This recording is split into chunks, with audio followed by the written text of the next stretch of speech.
Across the European tech sector, enterprise engineering teams have structured their entire product roadmaps around a single date. They assumed they had until late 2027 to comply with new regulations for high-risk artificial intelligence. That timeline was gutted on April 29th when negotiations between European regulators and lawmakers collapsed after a grueling 12-hour session. The failure of those talks completely invalidates the 2027 assumption that so many corporations were counting on.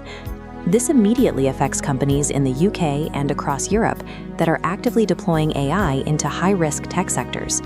Without the expected deadline extension, these developers now face a drastically compressed timeline to get their products legally compliant. The legislation that failed to pass was a package of amendments known as the Digital Omnibus. The Omnibus was the single legal bridge that was keeping the 2027 delay alive. With that package dead in the water, companies are abruptly staring down conformity assessment requirements they simply haven't prepared for. Basing a multi-year engineering roadmap on an unpassed political amendment leaves a company entirely exposed when closed-door negotiations break down. Writing code for a cloud application is one thing. Integrating artificial intelligence into heavily regulated physical hardware introduces a completely different compliance burden. In the physical world, high-risk AI generally refers to systems whose failure could cause direct bodily harm or critical infrastructure damage. Take industrial machinery operating on a factory floor, or consider complex medical devices being operated inside sterile cleanrooms. This even extends down to the consumer level, covering physical goods like connected children's toys. All of these physical products already undergo strict mandatory safety testing under existing European Union product safety rules. Now, those same products must also satisfy the strict software requirements of the incoming EU AI Act. This diagram maps the exact regulatory collision point. The rules for the physical product meet the laws for the digital software. Because these frameworks overlap, a single connected car or medical scanner gets trapped in a bottleneck of redundant and occasionally contradictory conformity assessments. Forcing manufacturers to pass two separate, dense legal checkpoints for a single item threatens to stall hardware AI integration across the entire continent unless a legislative patch is applied. That necessary legislative patch was the Digital Omnibus package. The specific intent of the Omnibus was to eliminate the overlap by exempting high-risk AI systems that were already thoroughly vetted under existing safety rules. That exact proposed exemption was the sole reason the tech industry assumed their compliance deadline was safely pushed to late 2027. But on April 29th, regulators and lawmakers sat across a table for 12 continuous hours, attempting to finalize that exact wording. The European Parliament fully supported the exemptions, recognizing the need to simplify compliance for hardware developers. However, the individual EU member states blocked the measure, refusing to agree to the broad carve-outs.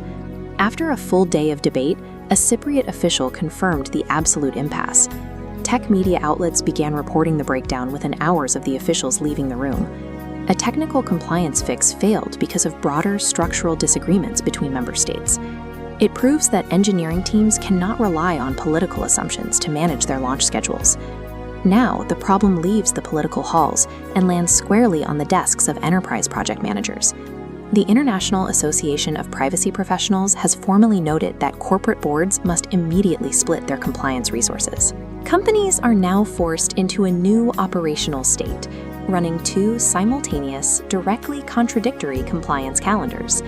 Calendar A follows the original text, cutting off abruptly at August 2026. Calendar B assumes an extension passes, stretching to late 2027. The empty space between these dates represents raw enterprise risk. Aiming for 2027 leaves you entirely exposed. Legally, if no deal is reached before June, Calendar A automatically becomes the permanent law. Forcing engineering teams to continually update documentation and test against two completely different legal futures is a massive drain on corporate resources. Attempting to manage two contradictory legal futures at the same time is an unsustainable strategy. Ultimately, it will force companies to pause their AI deployments to avoid liability. The final legislative constraint approaches quickly. Talks will resume in May.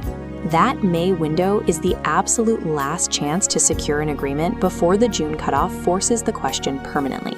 At this stage, regulatory uncertainty transitions from being an abstract legal problem into an active blocker for enterprise deployments.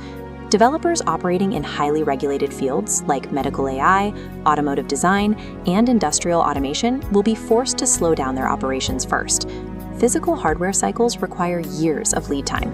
You cannot finalize the physical design of a product without knowing the exact regulatory target you have to clear. Because of this, engineering and compliance leads must issue explicit operational directives to their roadmap planning teams. All teams must treat the original August 2026 deadline as live and active until regulators explicitly tell them otherwise. Enterprise strategy must be anchored in the law as it is written today. The 2027 Mirage is gone, and August 2026 is the reality.